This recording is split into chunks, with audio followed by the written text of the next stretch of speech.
Lemon Amiga presents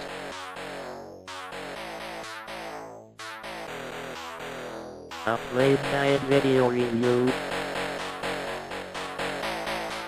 Sit back and enjoy the show.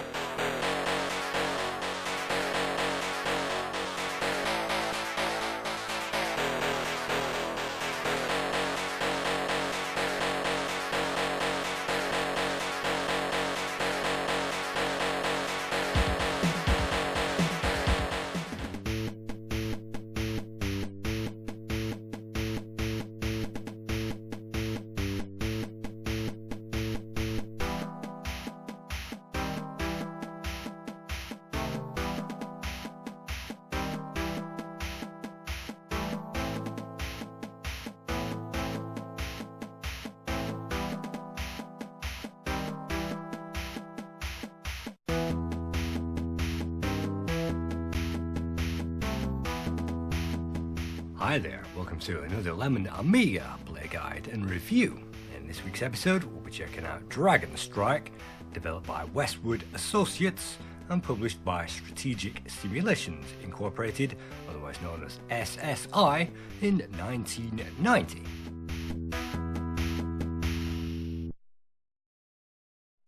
From the title screen, we can either choose to load a game, or to continue a game, or to even start a fresh game, and it's great that we have that option because this is an American game. It will install to the hard drive, and it's only 2 discs. And you can see that this being an American game, I'm actually playing this in NTSC mode, which makes sure it's full screen, and at 60 Hz it means it's a little bit faster. So let's type in the obligatory password system, because a lot of these American games also had the password protection, and by loading a game you can see that we can choose a number of missions that were completed already, and we can tackle those and play those in any order and even practice a game. And we start out as a Squire of the Crown, playing for the Crown, and there are 3 difficulty modes in this game.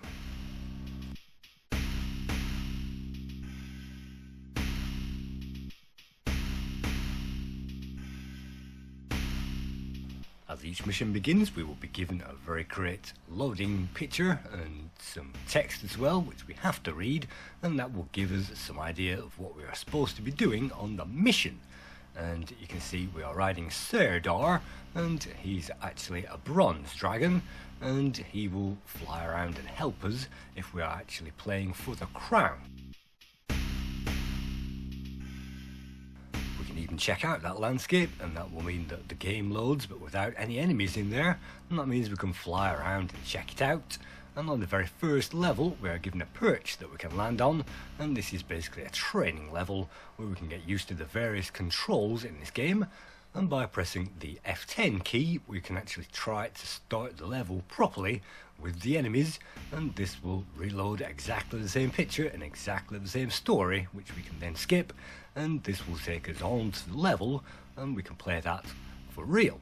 It will also give us a map to show us where we are, and this is the very first level of quite a few, as you can see, in the land of Kryn.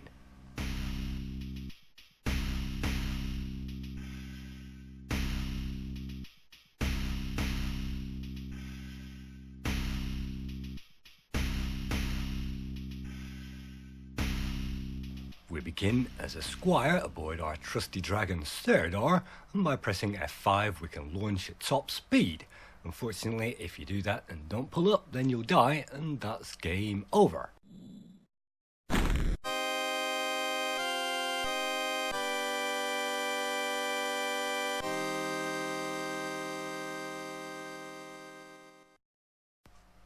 All the levels in the game play slightly differently, and choosing a later level we can see a different castle and a different set of enemies to attack. And this game starts off very easy and encourages the player with very easy enemies, and gradually incorporates different enemies as the game goes on. And that means the player can get used to the various elements and used to flying around on a dragon.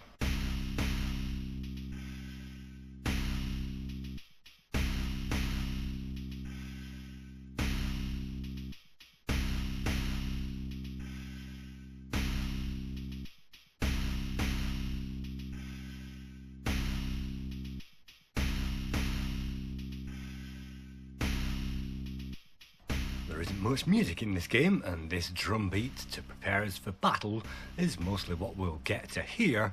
The rest of it will be various sound effects, mostly the sound effect of our dragon flying off and the sound of battle. And limited sound effects to one side, you can see that flying over things in a dragon is slightly different to our usual flight simulator experience, and you can see that this thing plays quite smoothly on a 60Hz machine.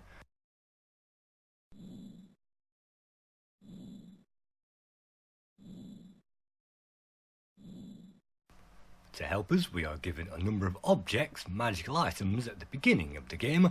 One of those is the crystal ball you can see in the bottom left corner, and this indicates where the enemies are. And the arrow at the very bottom of the screen means that we have an arrow indicator to show where the enemies are if those disappear off the screen, just like that, and that points us back in the correct direction.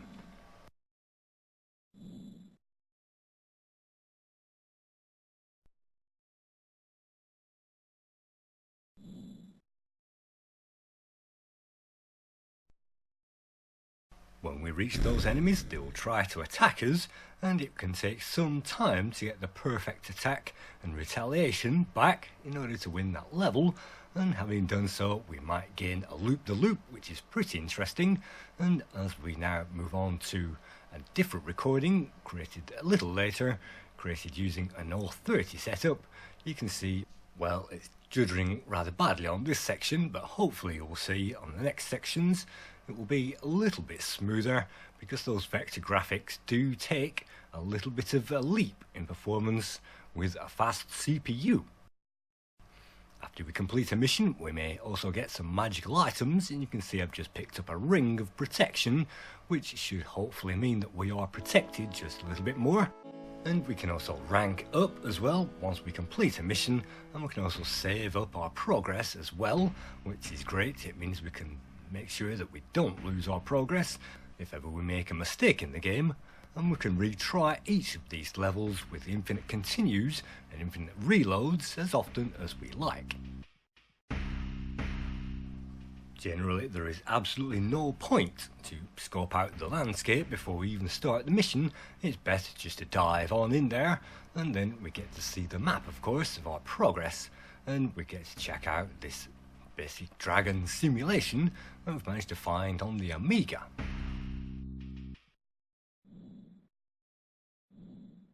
It's important to read all the information carefully, because on some missions you have to destroy the boats because they are enemies, and sometimes you have to protect those because they are our friends.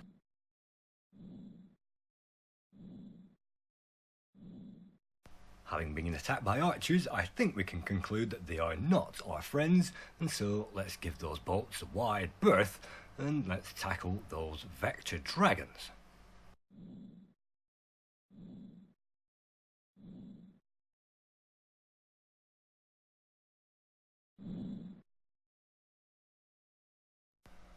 First of all, there are a large number of ways in which we can attack those enemies. First of all, there is the Dragonlance. You can see a huge lance which we carry, and this can be angled and aimed in virtually 180 degrees in front of us using the T, Y, U, G, J, B, N and M keys. And yes, that is a very hard struggle to remember, so it's best just to avoid that, and I usually avoid using the lance as much as possible and just leave that in a forward motion like this, and then I can always ram those enemies with it. The Dragonlance is the most powerful item and the most powerful weapon in the game, and so if you can strike those enemies with the lance, this can often be the death blow itself.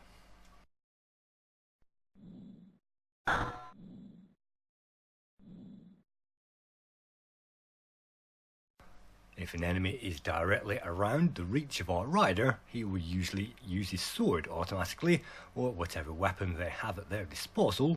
So if you happen to be playing for the royal team, they will have a ball and chain, the swords will have a sword, and seeing we are playing at the medium level with the swords at the moment, that's what we'll have, and the sword is a pretty weak weapon, and it is used sparingly to attack those enemies, and this is automatic. You can see hit enemy with sword. If those enemies are flying around, we can sometimes swipe at those and get a nice easy kill.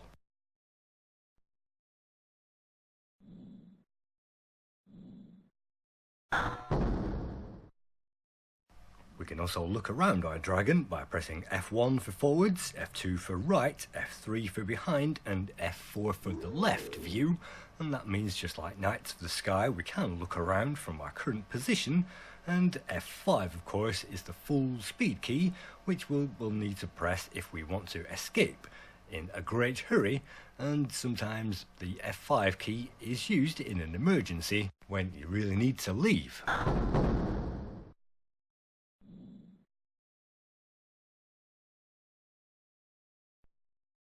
At the start of the game, we are also given a number of ointments which appear on the instrument panel, and you may have noticed I just used an ointment. If I press the 1 key, that will use a healing ointment to heal the knight, and if I press the 2 key, that will heal the dragon. Unfortunately, I pressed the wrong key and I healed the dragon by mistake, and that's why the dragon has virtually full health and our rider is skimping along with less than half of that health. And that's not so opportune, but we will gain a little bit back after every successful mission.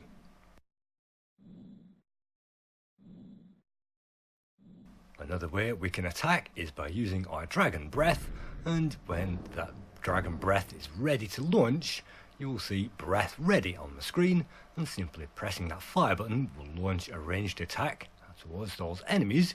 And those can be pretty unwieldy. If the enemies are far away, they can easily avoid those, but without a strafe on offer, we can only bank our way around the screen to avoid their attacks.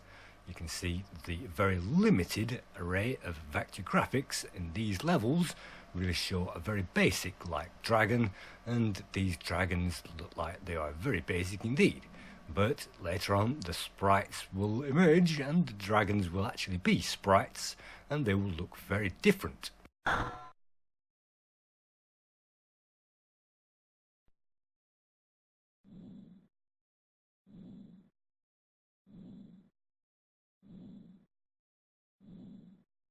On the instrument panel we can also see our breath power, and that will deplete if we happen to use the dragon breath, and the current power is apparently the power of the dragon, and maybe as that weakens you'll lose power, and the speed of course decreases as you climb and increases as you drop.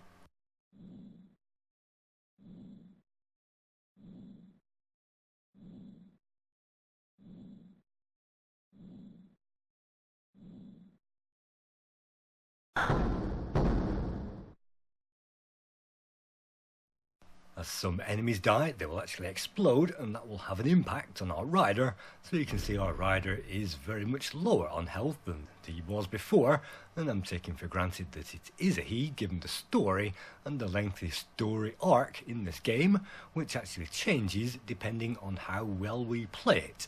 And sometimes we can be awarded different things and different leg ups in this game, and you can see we have a suit of protection, maybe a cloak of protection.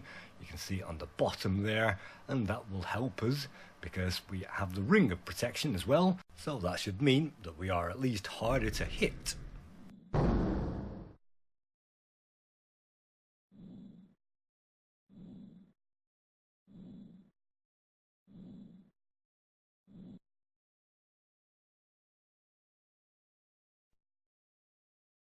Having single-handedly, with the help of a dragon, defeated our enemies, we are given, in this case, another ointment, and we are badly in need of a health ointment, so that is great.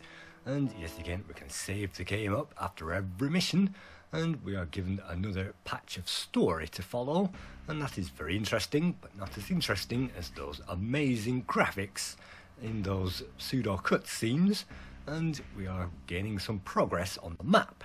No idea how many missions there are in this game, but there are quite some, and it will take the player some time to get through them all.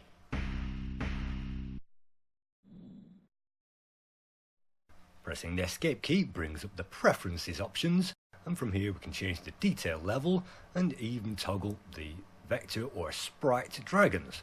So let's just swap to the sprite dragons and see how we do.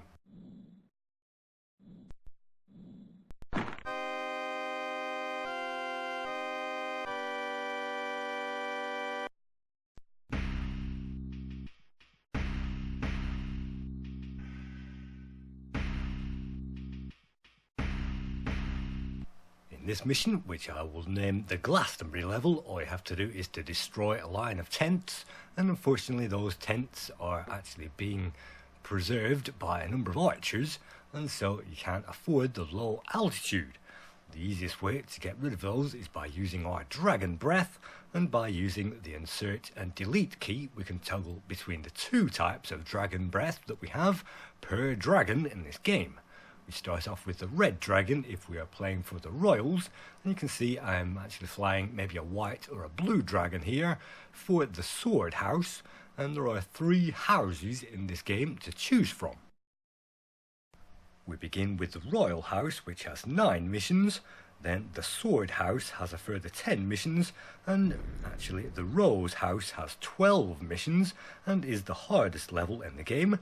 The sword missions we are playing at the moment, we are actually up to Blade Knight, which you can see 2 blades, which means we have ranked up, but in order to complete the game you either have to complete the crown levels from end to end in one go, or complete the crown and the sword levels in one go, or complete the sword and the rose levels, and that can take quite some time moving through the game. And of course, due to the randomness of the game, sometimes the levels are played in a different order, and sometimes what you find on those levels is slightly different as well, depending on your rank and that kind of thing.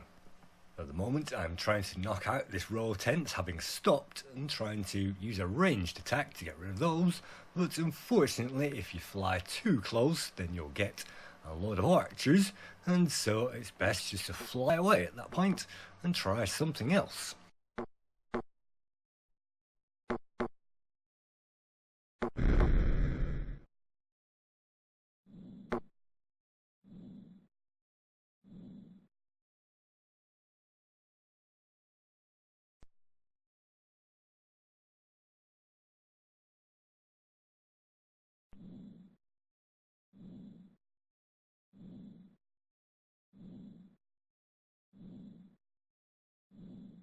The game could be said to be split into 2 sections, the quite often boring getting to the action part, and then the quite hectic action part, and as you venture deeper into the game, of course we will land in hotter and hotter water and have to get ourselves into bigger trouble.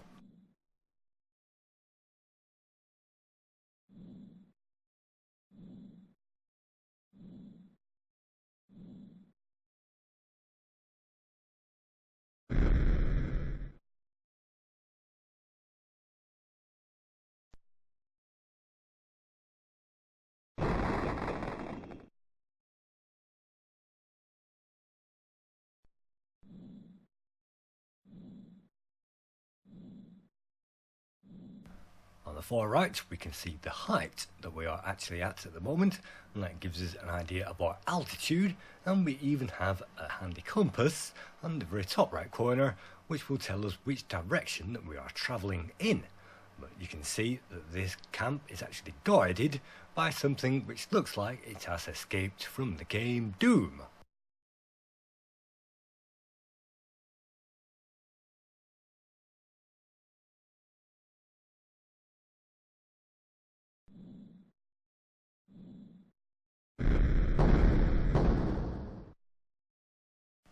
As if all those keys weren't hard enough to remember, if we press the question mark key that will tell us how many ointments that we currently hold, and if we press the A key that will make us go quickly, and if we press the S key that will make us slow down.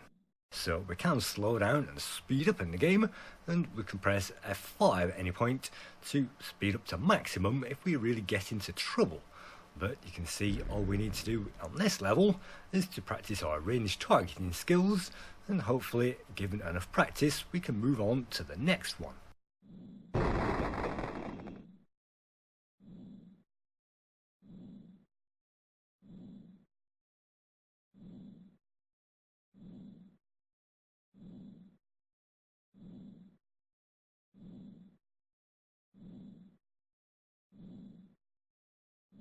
Following our crystal ball, sometimes that crystal ball doesn't actually help us very much in close combat with lots of enemies flying around in close quarters, but you can see when we need to fly off towards something, then that map is very handy, and it means that we can get quickly back on target and to blow up another camp.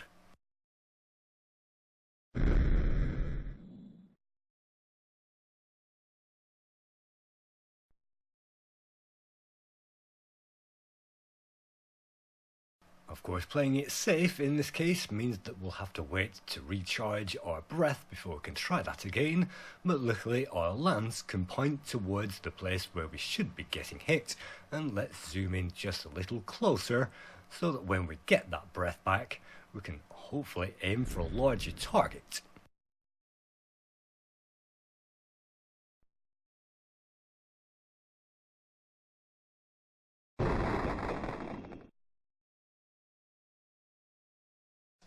At this early stage, the game appears quite relaxing, and of course if you play your own relaxing music in the background, this is even more of a relaxing experience, and we can see that sometimes the game likes to shake itself up with a few random elements, including those doom monsters, which we will have to knock out if we want to survive, and sometimes this game takes itself a little too seriously when all you want to do is to attack things.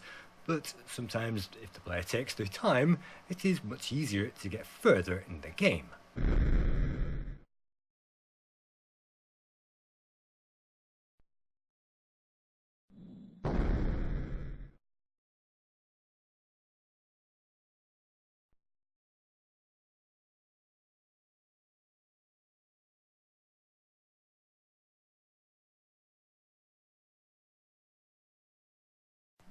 Dragon Strike was developed by Westwood Associates, who also created SSI's game Fantasy 3, Questron 2, Road War 2000 and Hillsfar to the Amiga, and went on to convert and create Eye of the Beholder 1 and 2 on the Amiga, but this was originally developed on the PC. Westwood Associates are, I think, the same studio which went on to become Westwood Studios, and of course, that being the case, this is an NTSC game designed to run at a minimum at 60 Hz, 60 frames per second.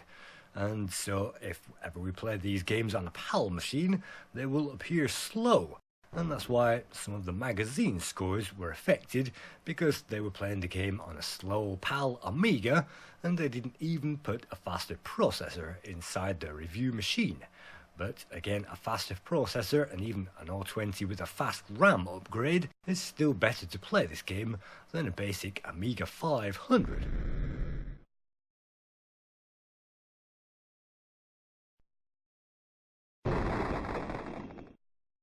Most of the features from the PC version have reached the Amiga, including the ability to land and eat soldiers later on in the game when we are being attacked by basically land, sea and air all together at the same time. But we won't get to see that far in this review, but we will get to see some of the exciting parts a little bit later as soon as I've finished off this level.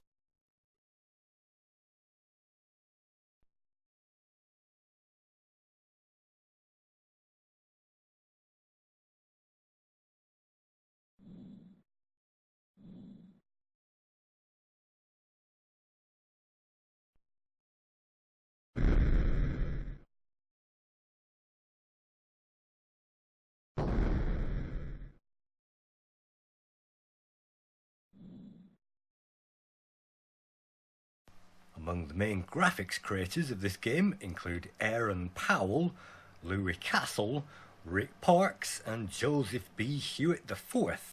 Most of those guys went on to Eye of the Beholder, and some also went on to The Legend of Kyrandia, which was a point-and-click adventure game on the Amiga.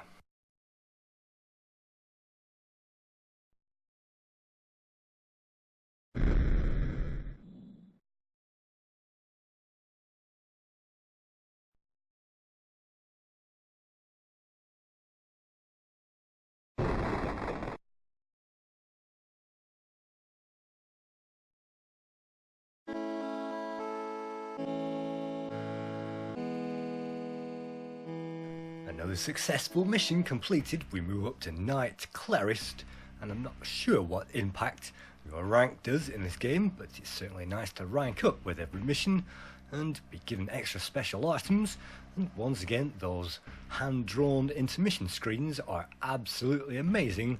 In fact, nothing short of immaculate, and just like Agony, they really do flash out this game. You can see our higgledy-piggledy path through this game is different every time, and we are virtually a third of the way through it in this playthrough on the medium setting, as I say, the sword setting. So now let's get into some action.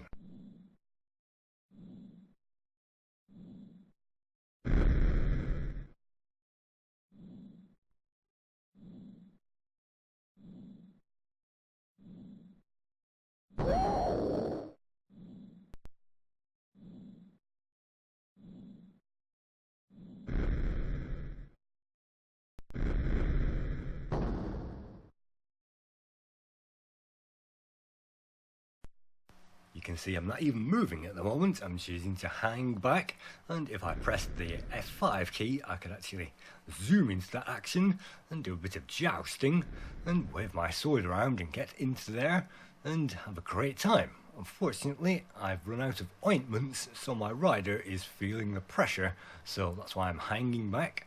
And again, it's important to read the information, because some of these dragons need to be killed because they are enemies, and some of those don't need to be killed because they are our friends.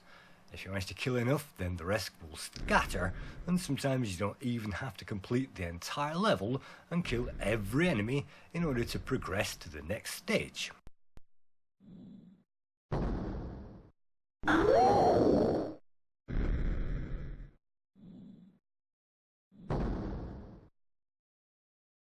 I think these semi-random communication screens, where we get to find out some of the story and get a nice pat on the back as well, are very encouraging, and it says that we have gained the respect of our community, and for that we also gain another ointment, which is perhaps more important as we move up to the Abbot of Swords.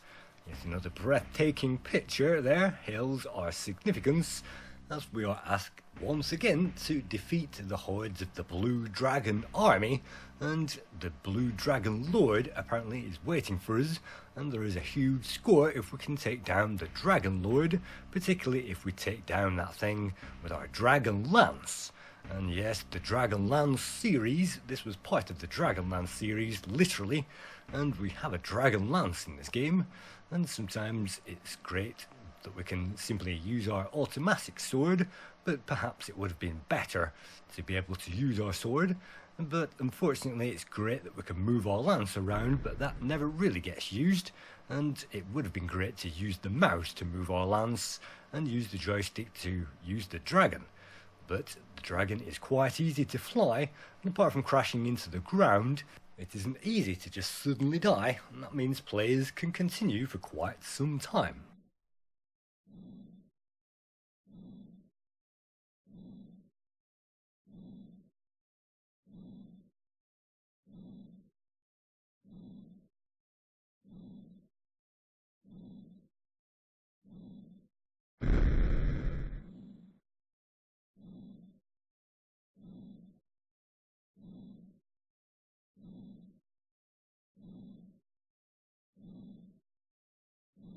Pressing the F5 key to temporarily speed into the action does temporarily speed up the frame rates a little bit, and we can actually change the ground detail and the way the game draws its graphics in an effort to try to speed it up, as we shall see a little bit later on.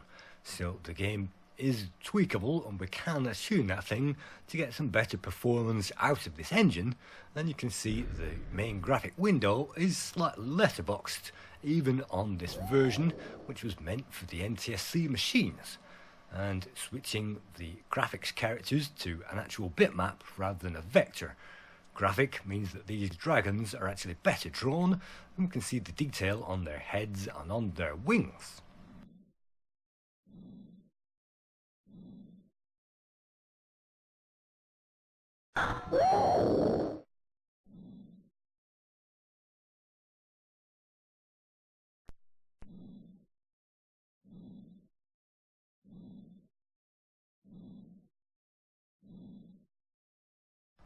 Dragon Strike was originally meant to be at the end of the last season of the Playguides. The last series, of course, was based on the Stone Age and old things, so this being a medieval game, I thought it would be perfect to act as a crossover between the old type games, the medieval stuff, and the latest shoot-em-ups, and also the 3D games that we'll be seeing later on this season. And so this is a 3D shoot-em-up. It's just that we are, in this case, on the back of a dragon, and in this case the shooting on offer is the fireballs, but that means that we have to rely on lining those guys up to attack, and if they run away like this, sometimes they can admit defeat and that's the level over, and sometimes you have to chase those guys, which can be a little bit repetitive and boring at this stage of the game.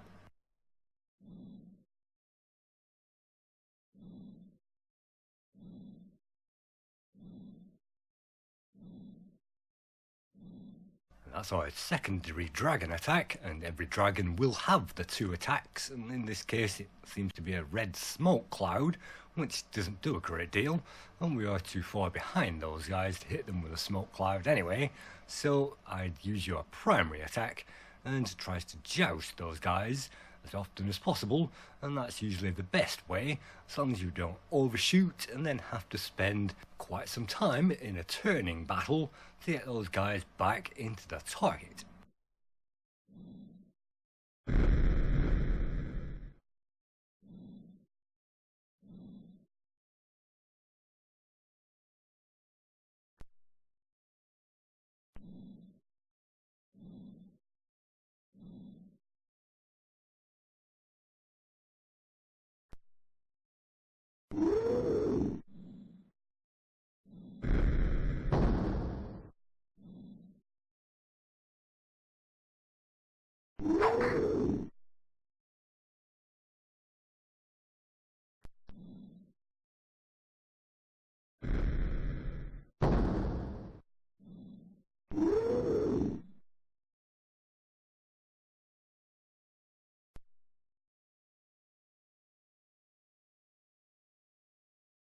In these situations, the radar is practically useless, and all you can do is to fly around and maybe try to get some distance from the enemy, and then try again from another strike, or to spin around wildly and see if you can't jab that thing from one angle or the other.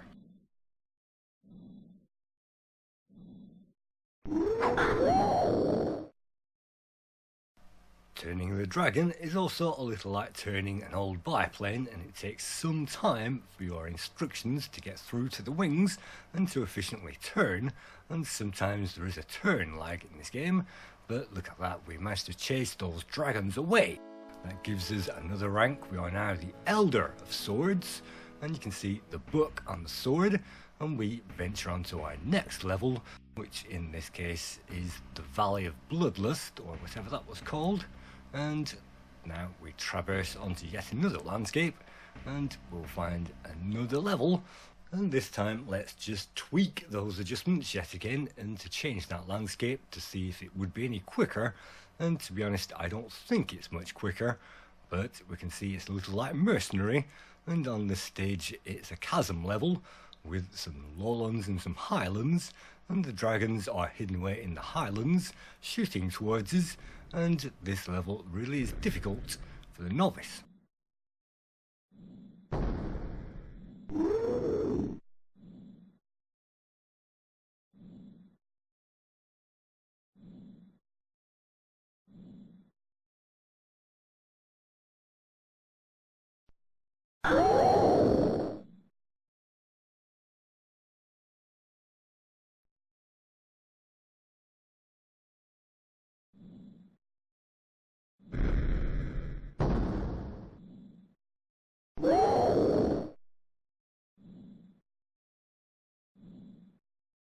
I recently left a comment about this game on the Lemon Amiga database, and I liken this game to Wings, only with dragons. And Wings is a military game, of course, where we fly a biplane, and we certainly don't get mysterious items like that green ring that you saw. And apparently that green ring is a ring of feather fall, and that means if we ever fall off our steed, it means we will fall very gently. Look at those amazing graphics there. But yes, apparently if we fall off, our dragon will be able to pick us up, and if we have feather fall, that will make that job a little bit easier.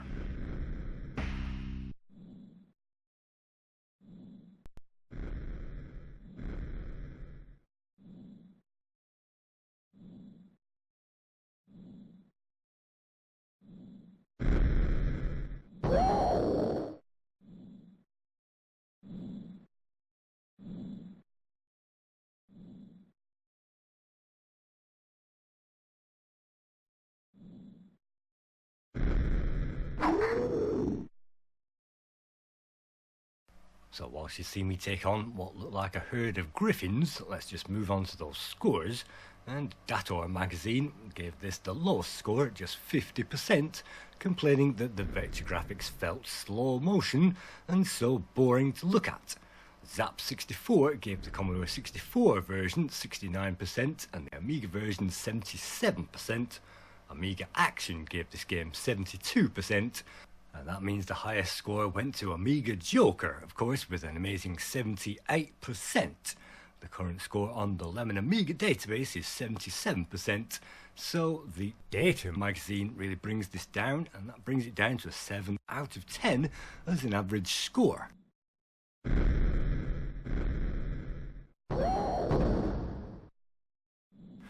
What do I think about this game? Well, the slow parts are slow, and so you have to have patience.